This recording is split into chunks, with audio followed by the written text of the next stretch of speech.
সবাই করতালি দিয়ে প্রধান অতিথির আগমন শুভেচ্ছায় স্বাগত। প্রধান অতিথির আগমন প্রধান অতিথির আগমন শুভেচ্ছায় স্বাগত। আইপুরের পক্ষ থেকে লাল গোলাপ শুভেচ্ছা।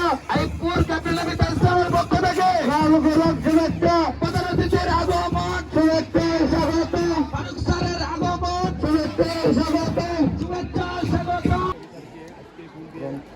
অনুষ্ঠান এ পর্যায়ে আমাদের সম্মানিত সহযোগী প্রধান শিক্ষক উনি ওনাদেরকে ফুল দিয়ে আমাদের যে এ পর্যায়ে আইপুর ক্যাপিটাল ইসলাম উচ্চ বিদ্যালয়ের সম্মানিত প্রধান শিক্ষক জনাব এম আফসারকে ফুল দিয়ে বরণ করে দিচ্ছে। আইপুর ক্যাপিটাল ইসলাম উচ্চ বিদ্যালয়ের সম্মানিত সহকারী প্রধান শিক্ষক জনাব এম সালাম স্যার